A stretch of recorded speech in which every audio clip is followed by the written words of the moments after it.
गुरु की शिक्षा। गुरु का स्थान हमारे जीवन में अत्यंत महत्वपूर्ण है। गुरु न केवल हमें ज्ञान प्रदान करते हैं बल्कि हमें जीवन जीने की सही दिशा भी दिखाते हैं। भारतीय संस्कृति में गुरु को ईश्वर से भी ऊंचा स्थान दिया गया है, क्योंकि गुरु ही हमें ईश्वर तक पहुंचाने का मार्ग दिखाते हैं। गु का अर्थ अंधकार और रू का अर्थ प्रकाश होता है, अर्थात जो हमें ज्ञान रूपी अंधकार से ज्ञान रूपी प्रकाश की ओर ले जाए वही गुरु है। गुरु की महिमा संस्कृत में एक प्रसिद्ध श्लोक है, गुरु ब्रह्मा गुरु विष्णु गुरु देवो महेश्वराय गुरु साक्षात पार ब्रह्म तस्मै श्री गुरुवे नमः। अर्थात गुरु ही ब्रह्मा है, गुरु ही विष्णु है और गुरु ही महेश्वर है। गुरु ही साक्षात पार ब्रह्म है, इसलिए उन्हें प्रणाम करना चाहिए। यह श्लोक गुरु की महिमा को स्पष्ट करता है कि गुरु हमारे लिए सर्जन करता ब्रह्मा, पालन करता विष्णु और संहार करता महेश की तरह होते हैं। वे हमें नया जीवन देते हैं, हमारी रक्षा करते हैं और हमें हमारे अंदर की बुराइयों को नष्ट करते हैं। गुरु की शिक्षा केवल पुस्तकों तक सीमित नहीं होती, वे हमारे जीवन के हर क्षेत्र में सही मार्गदर्शन प्रदान करते हैं। उनकी शिक्षाएं निम्नलिखित प्रकार की होती है। आध्यात्मिक शिक्षा। गुरु हमें आत्मा और परमात्मा का ज्ञान कराते हैं। वे हमें बताते हैं कि सच्चा सुख बाहरी भौतिक चीज़ों में नहीं बल्कि आत्मज्ञान में है। आध्यात्मिक गुरु हमें ध्यान, साधना और भक्ति का मार्ग दिखाते हैं, जिससे हम ईश्वर की अनुभूति कर सके। नैतिक शिक्षा। गुरु हमें सच्चाई, ईमानदारी, करुणा और सहनशीलता का पाठ पढ़ाते हैं। वे हमें बताते हैं कि सही मार्ग पर चलने में कठिनाइयाँ हो सकती है, लेकिन अंत में जीत सत्य की होती है। महात्मा गांधी जी के जीवन को देखो, उनके गुरु श्रीमद राजचंद्र जी ने उन्हें सत्य और अहिंसा के मार्ग पर चलने की प्रेरणा दी थी। शिक्षा और विधा। गुरु हमें विधा और कौशल सिखाते हैं, जिससे हम समाज में सफलता प्राप्त कर सके। यदि हम महान वैज्ञानिकों, लेखकों और कलाकारों को देखें तो उनके पीछे किसी न किसी गुरु की प्रेरणा रही है। जैसे चाणक्य ने चंद्रगुप्त मौर्य को शिक्षा दी और उन्हें महान सम्राट बनाया। जीवन प्रबंध की शिक्षा। गुरु हमें सिखाते हैं कि जीवन में कैसे धैर्य और संतुलन बनाए रखें। जब परिस्थितियाँ प्रतिकूल होती है तब भी हमें धैर्य और आत्मविश्वास के साथ सही निर्णय लेना चाहिए। श्रीमद् भागवत गीता में भगवान श्री कृष्ण ने अर्जुन को यही शिक्षा दी थी कि हमें अपने कर्मों पर ध्यान देना चाहिए, न कि फल की चिंता करनी चाहिए। गुरु के बिना ज्ञान अधूरा। एक बार एक शिष्य ने अपने गुरु से पूछा, गुरुदेव, क्या मैं अकेला अध्ययन करके आत्मज्ञान प्राप्त कर सकता हूँ? गुरु ने उसे एक खाली मिट्टी का दीपक दिया और कहा, इसे जलाकर दिखाओ। शिष्य ने दीपक में तेल डाला, बाती लगाई, लेकिन दीपक नहीं जल रहा था। वह बोला, गुरुदेव, मेरे पास सब कुछ है, दीपक, तेल, बाती, फिर भी यह क्यों नहीं जल रहा? गुरु ने मुस्कुराकर एक जलती हुई बात ली और दीपक को उसे जला दिया। फिर बोले, बेटा, तुम्हारे पास ज्ञान की सामग्री हो सकती है, लेकिन उसे प्रकाशित करने के लिए एक गुरु की आवश्यकता होती है। जैसे यह दीपक स्वयं नहीं जल सकता, वैसे ही आत्मज्ञान भी बिना गुरु के संभव नहीं है। शिष्य ने उस दिन समझ लिया कि गुरु के बिना ज्ञान अधूरा है। गुरु की शिक्षा के प्रसिद्ध उदाहरण नंबर 1, भगवान कृष्ण और अर्जुन। महाभारत के युद्ध में अर्जुन धर्म संकट में थे। उन्होंने हथियार डाल दिए और कहा कि वे अपनों के विरुद्ध युद्ध नहीं कर सकते। तब भगवान कृष्ण ने उन्हें गीता का ज्ञान दिया और बताया कि कर्म ही धर्म है और मोह में फंसकर अपने कर्तव्यों से विमुख होना अधर्म है। इसी शिक्षा से अर्जुन ने अपना संकल्प दृढ़ किया और धर्म युद्ध में विजय हुए। नंबर 2, स्वामी विवेकानंद और रामकृष्ण परमहंस। स्वामी विवेकानंद को आत्मज्ञान और धर्म का सही अर्थ उनके गुरु रामकृष्ण परमहंस ने सिखाया। उन्होंने उन्हें समझाया कि सभी धर्म एक ही ईश्वर की ओर ले जाते हैं और सच्ची भक्ति सेवा में है। इसी शिक्षा से स्वामी विवेकानंद ने पूरे विश्व में भारतीय आध्यात्मिकता का प्रचार किया। द्रोणाचार्य और एकलव्य। महाभारत में एकलव्य ने गुरु द्रोणाचार्य को दूर से देखकर ही धनुर्विद्या सीखी। जब गुरु ने उनसे गुरु दक्षिणा में उनका अंगूठा मांगा तो उन्होंने बिना किसी संकोच के उसे अर्पित कर दिया। यह दर्शाता है कि सच्चा शिष्य अपने गुरु के प्रति पूर्ण समर्पण रखता है। श्रद्धा और विश्वास रखे। गुरु की शिक्षा को संदेह के बिना स्वीकार करे। नियमित अभ्यास करे। केवल सुनने से ज्ञान प्राप्त नहीं होता बल्कि उसे जीवन में उतारना भी आवश्यक है। संयम और धैर्य रखे। सच्चा ज्ञान धीरे धीरे प्राप्त होता है, इसीलिए धैर्य बनाए रखे। सच्चाई और सेवा भाव अपनाएं। गुरु की शिक्षा का उद्देश्य केवल स्वयं का उद्धार नहीं बल्कि समाज की सेवा भी होनी चाहिए। गुरु हमें जीवन का सही मार्ग दिखाते हैं। वे हमें अज्ञान से ज्ञान की ओर, असत्य से सत्य की ओर और मृत्यु से अमृत की ओर ले जाते हैं। बिना गुरु के आत्मज्ञान और सफलता संभव नहीं है, इसलिए हमें अपने गुरु के प्रति श्रद्धा और समर्पण रखना चाहिए और उनकी शिक्षाओं को अपने जीवन में अपनाना चाहिए।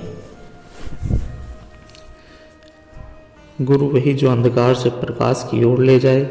गुरु वही जो मोह से मोक्ष की ओर ले जाए। साथ संगत जी,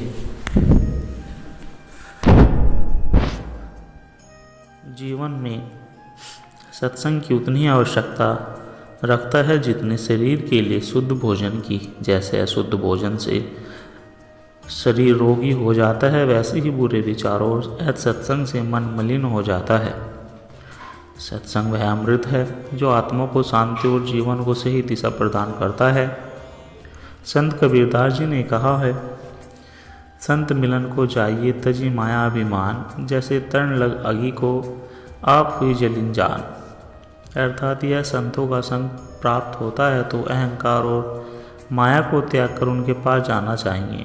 जैसे तिनका आग से मिलकर स्वयं जल जाता है, वैसे ही सत्संग में बैठकर मनुष्य के विकार जल जाते हैं। सत्संग के लाभ: मन की शुद्धि। सत्संग के अच्छे विचार और आध्यात्मिक ज्ञान प्राप्त होता है, जिससे मन शांत और निर्मल होता है। आध्यात्मिक जागृति: यह आत्मा को जागृत कर जीवन के वास्तविक उद्देश्य की ओर प्रेरित करता है। सद्गुणों की प्राप्ति: अच्छे विचारों और सत्पुरुषों के संग से मनुष्य के भीतर सत्य, हिंसा, दया, करुणा और परोपकार जैसे सद्गुणों का विकास होता है। कुसंग से रक्षा: सत्संग मनुष्य को पतन की ओर ले जाता है, जबकि सत्संग उसे सन्मार्ग पर अग्रसर करता है। मोह माया का नाश: सत्संग में रहते हुए अहंकार, क्रोध, लोभ और मोह जैसी बुराइयां समाप्त होती है। परम शांति की प्राप्ति: सच्चे संतों की वाणी सुनकर जीवन में परम शांति और आनंद प्राप्त होता है। संतों और महापुरुषों की संगति करे। जो ज्ञानी और अनुभवशील होते हैं उनका सत्संग करे। शास्त्रों का अध्ययन करे। गीता, रामायण, उपनिषद, वेद और संतों की वाणी का पठन करे। साधुओं संतों के प्रवचन को सुने। उनके प्रवचनों से जीवन को नई दिशा मिलती है। सच्चे भक्तों और सत्संगी व्यक्तियों का संग करें, क्योंकि संग का प्रभाव आध्यात्मिक पड़ता है। प्रेम और भक्ति से सत्संग करें। केवल सुनना ही नहीं बल्कि जीवन में उतारना आवश्यक है। शास्त्रों में कहा गया है कि सत्संग का प्रभाव इतना गहरा होता है कि वह पतित से पतित व्यक्ति को भी पवित्र बना सकता है। भगवान राम के परम भक्त संत तुलसीदास जी कहते हैं, बिनु सत्संग विवेक न हुई, राम की कृपा बिनु सुलभ न सोई। अर्थात बिना सत्संग के विवेक की प्राप्ति नहीं होती और बिना भगवान की कृपा के सत्संग मिलना भी कठिन होता है। सत्संग जीवन के अंधकार को मिटाकर ज्ञान का प्रकाश फैलाता है। यह आत्मा को परमात्मा से जोड़ने का सबसे उत्तम मार्ग है। हमें अपने जीवन में नियमित रूप से सत्संग करना चाहिए और प्राप्त ज्ञान को अपने आचरण में उतारना चाहिए। तभी सच्चे अर्थों में जीवन का कल्याण संभव है। सत्संग का कोई विकल्प नहीं है, क्योंकि यह जीवन को धन्य बना देते हैं। अतः सत्संग को अपनाकर सन्मार्ग पर ही चलना श्रेष्ठ है। सत्संग जी सच्चे संत की पहचान। किसी गांव में एक धनी सेठ रहता था जो बहुत धार्मिक प्रवृत्ति का था। उसने जीवन में बहुत दान पुण्य किया था, लेकिन उसे एक सवाल हमेशा परेशान करता था, सच्चा संत कौन होता है। वह कई संत महात्माओं के पास गया, लेकिन उसे कोई संतोषजनक उत्तर नहीं मिला। एक दिन गांव में एक प्रसिद्ध संत आए। लोग कहते थे कि वे साक्षात ब्रह्मज्ञानी हैं। सेठ ने सोचा, क्यों न इनसे ही अपने प्रश्नों को उत्तर पूछूं। वह उनके पास पहुंचा और विनम्रता से बोला, गुरुदेव, मैं वर्षों से सच्चे संत की पहचान करने की चेष्टा कर रहा हूं, कृपया मेरी शंका का समाधान करें। संत मुस्कुराए और बोले, उत्तर दूंगा, लेकिन पहले तुम एक कार्य करो। सेठ सहर्ष तैयार हो गया। संत ने उसे एक कटोरी में तेल भरकर गांव के चारों ओर घूमने के लिए कहा और शर्त रखी कि तेल एक भी बूंद नीचे नहीं गिरना चाहिए। साथ ही उन्होंने एक शिष्य को साथ भेजा जो सेठ की हर हरकत पर नज़र रखेगा। सेठ बहुत ध्यानपूर्वक गांव के चारों ओर घूमा और जब वापस आया तो तेल की एक भी बूंद नहीं गिरी थी। वह गारू से बोला, गुरुदेव, मैंने कार्य पूरा कर लिया। संत ने मुस्कुराते हुए पूछा, जब तुम घूम रहे थे तब रास्ते में मंदिर, भजन और सत्संग हो रहे थे क्या? तुमने कुछ सुना? सेठ बोला, नहीं, मेरा पूरा ध्यान केवल तेल पर था ताकि वह गिरे नहीं। संत ने गंभीरता से कहा, बस यही सच्चे संत की पहचान होती है। वह संसार में रहते हुए भी ईश्वर में इतना लीन रहता है कि उसे बाहरी दुनिया का कोई मोह नहीं होता। जैसे तुमने केवल तेल पर ध्यान दिया, वैसे ही सच्चा संत केवल परमात्मा पर ध्यान केंद्रित रखता है। सेठ को अपने प्रश्न का उत्तर मिल चुका था। उसने समझ लिया कि सच्चा संत वही होता है जो संसार के प्रलोभनों में न फंसकर ईश्वर की भक्ति में सदा लीन रहता है। जो संसार में रहते हुए भी ईश्वर से जुड़ा रहता है, वही सच्चा संत होता है। कई वर्षों पहले हिमालय की तलहटी में एक आश्रम था जहाँ महर्षि आनंद अपने शिष्यों को आध्यात्मिक शिक्षा दिया करते थे। उनके ज्ञान और साधना की ख्याति दूर दूर तक फैली हुई थी। उनके पास अनेक शिष्य थे, लेकिन उनमें से एक अर्पित सबसे जिज्ञासु और लगनशील था। अर्पित का एक ही सपना था, मोक्ष प्राप्त करना और सच्चे ज्ञान को आत्मसात करना, लेकिन उसे हमेशा यह चिंता रहती थी कि वह सही मार्ग पर है या नहीं। एक दिन उसने महर्षि से पूछा, गुरुदेव, सच्ची आत्मज्ञान की प्राप्ति कैसी होती है? महर्षि आनंद मुस्कुराए और बोले, सही समय आने पर तुम्हें उत्तर मिलेगा। समय बीत गया। अर्पित और अन्य शिष्य गुरुदेव से शिक्षा ले रहे थे, लेकिन एक दिन महर्षि आनंद को अभ्यास हुआ कि उनका अंत निकट है।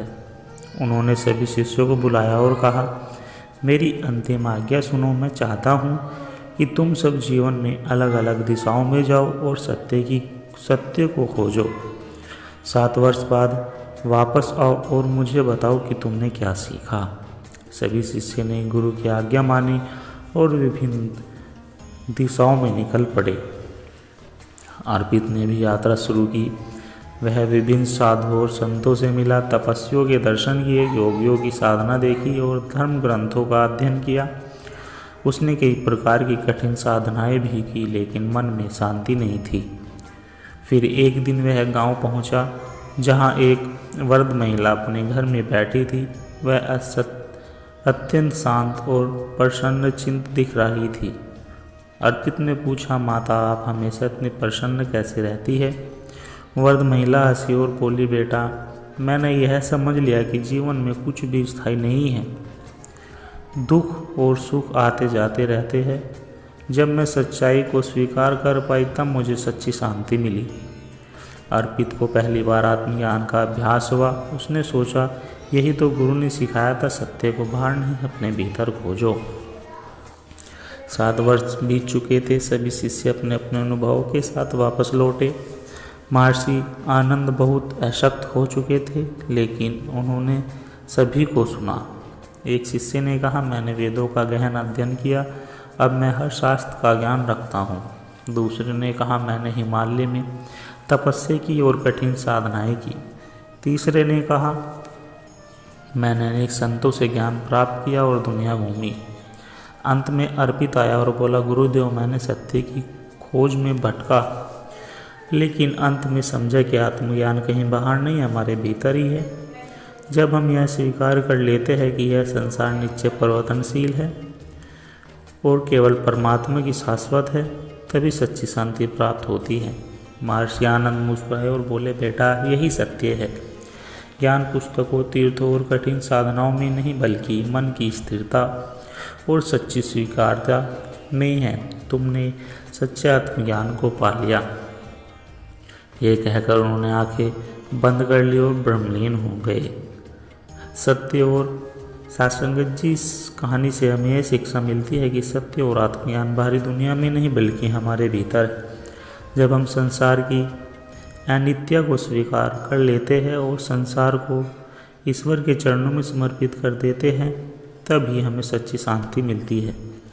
सासंगत जी दास के द्वारा कहे गए आध्यात्मिक कहानी विचार और सत्संग विचार आप जी को पसंद आए हो तो लाइक, कमेंट, शेयर और हमारे चैनल को सब्सक्राइब जरूर करें। और दास को आशीर्वाद दे के हर रोज़ आप जी के चरणों में ऐसे ही एक आध्यात्मिक कहानी विचार और सत्संग विचार लेकर आता रहूं। साथ संगत जी प्यार से कहना, धन निरंकार जी।